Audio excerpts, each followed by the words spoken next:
the energy of the atom, invisible to man's eyes, to the vastness of the universe, staggering to his intellect. The frontier of science stretches forth, and the men of science strive to press it back, patiently, tentatively, step by step.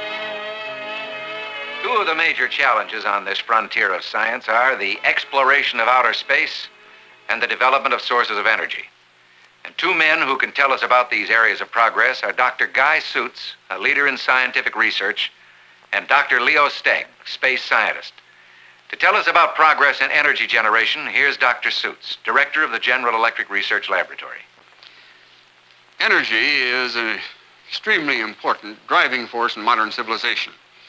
The energy that we have available to us on the farm and in the American factory and in our economy, the mechanical energy, the electrical energy, this energy is the reason for our high standard of living. It makes it possible for one man with his one-man power to produce a great deal more than he needs for his own use.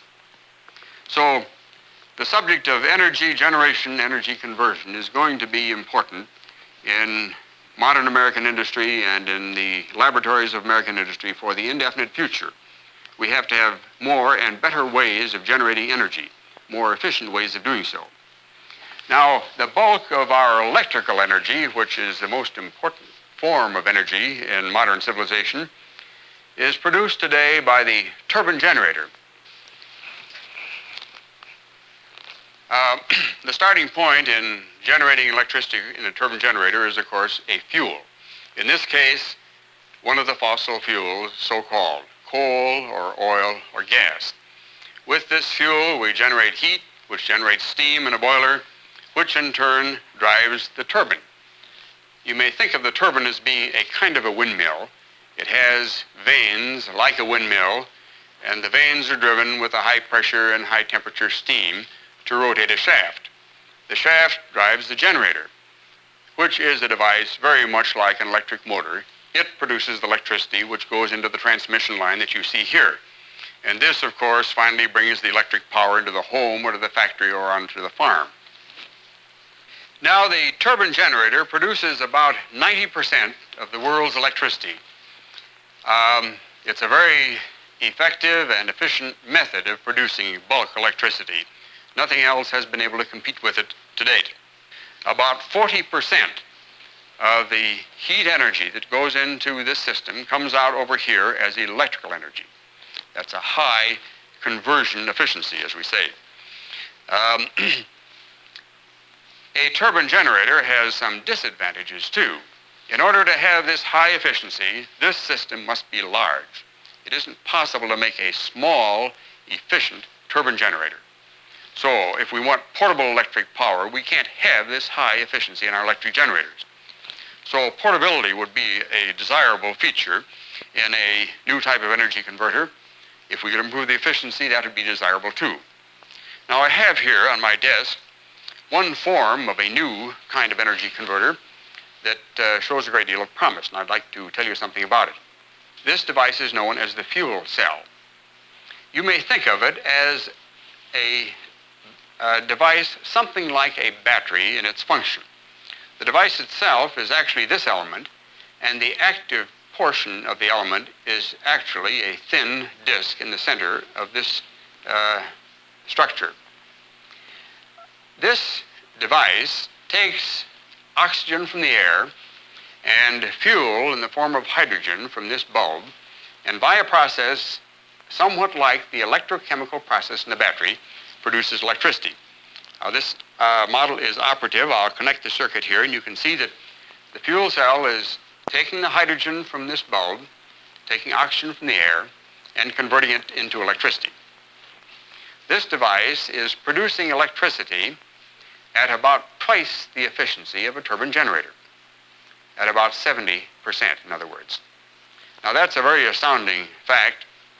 In defense of the turbine generator, it must be said, however, that to operate at this high efficiency, the device must have a somewhat special fuel, hydrogen. We don't yet have a fuel cell of the simplicity of this device and the efficiency of this device which could operate on a conventional fuel. That's a hope for the future, But this particular development, which is due to Drs. Grubb and Niedbach of our laboratory, is a very important milestone in energy generation, and it gives great promise for the future. Now, I've mentioned the turbine generator and the fuel cell. These are only two of many types of energy generation that are being studied in laboratories today. Another type of energy generator that we have under intensive study is the Thermionic Converter. This is a kind of generator that's quite different from either the fuel cell or the turbine generator. I'd like to tell you something about it, and I have a model here in the laboratory that I can show you. Now, the Thermionic Converter you see here demonstrates the principle. I turned it on a few minutes ago. It takes a moment to warm up so that you could see it in operation. What you see here is the converter itself, which is this device, like the one I'm holding in my hand. There are two discs of metal sealed together with a separating ceramic ring. The function is quite simple. In fact, the Thermionic Converter is probably the simplest method of creating electricity. We heat one of the metal discs on the bottom with a flame. In so doing, we boil out electrons from the metal. We collect the electrons in the top plate. Now, that flow of electrons produced directly from heat is electricity. I'll turn this device off. It'll take a few minutes for the flame to go out and for it to cool down. So here is another method of producing electric energy. In this case, a direct conversion of heat to electricity. Now, the concept of the Thermionic Converter has been known for some time.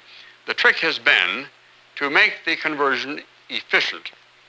The best converters we now have in the laboratory will accomplish this conversion with a conversion efficiency of about 15%. This is far short of a turbine generator, but still in a useful range for many special applications. So by the various means of producing electric energy, various new means, some new in concept, some new in embodiment, we are finding more versatile applications of electricity, sometimes lighter in weight, sometimes more efficient, sometimes more compact. Actually, modern civilization is just now at about the threshold of the age of energy. Energy is an increasingly important driving force in modern civilization, and the ability to produce this kind of energy in ever-increasing quantity and in ever-increasing versatility is very important to future progress of civilization. Looking ahead, we are going to see increasingly atomic energy putting power into our utility systems. The first atomic power plants, which generate electrical energy from uranium as a source, are just now coming into use. Looking farther into the future, at some distant point, probably electric energy will be produced through the so-called thermonuclear reaction. This is a long-held dream on the part of scientists and engineers, the dream of producing a reaction which could eventually create energy from water. If the thermonuclear reaction can be made to produce energy efficiently, we'll eventually have all of the oceans as our ultimate power source for future energy needs. From the age of energy to the age of space, Dr. Leo Steig is the manager of the General Electric Space Sciences Laboratory. Dr. Steig, how will the exploration of space affect us? This great adventure of space exploration, perhaps the greatest one we've ever undertaken, will benefit us in our daily lives in at least three ways. First, in communications. Sometime within the next 2 or 3 years, we hope to put up a satellite like this in an equatorial orbit, perhaps 6,000 miles high, going around the world like this. 10 of them. We shall beam up from a ground station, telephone messages or television programs, which can then be beamed back instantaneously to other receiving stations anywhere around the world. We have here a quadriscale model of such a device. That very good television program you saw yesterday perhaps can then be for the first time, be seen by everybody around the world. It should also then be as easy and almost as cheap to pick up the telephone and call Istanbul and New Delhi as it is today to do this with Boston and Chicago. Secondly, in the area of weather prediction. Here, in 1964, if everything goes well, we hope to have 2 satellites in polar orbit and 4 in equatorial orbit, giving us an opportunity to do broad-scale weather observation. We have here a quarter-scale model of such a device. This will radio back television pictures of cloud formations and other data which are essential for good weather observation on a worldwide basis from areas over which there has never been good observation, like the oceans or the southern hemisphere. Perhaps it will then be possible to predict whether this will be a good or bad planting season in certain areas of the world, or even whether this will be a good time to look for a sunny vacation period in Florida or not. And lastly, man himself will go into space after it is reasonably safe. Now, space is not a safe place. It's a place of high vacuum, full of deadly radiation, difficult to get into, and difficult to return from. We'll have to learn to live without gravity, and it seems like we can if recent success in our flights is an indication.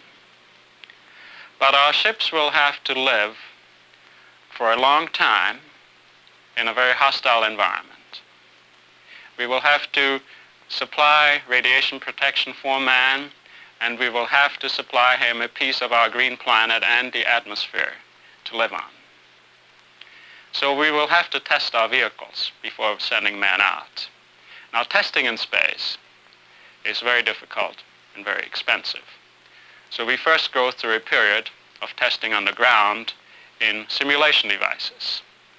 Here is one such device which has been built at General Electric's Space Technology Center at Valley Forge. It is a large chamber simulating both the vacuum, the sun, and perhaps even the radiation of outer space.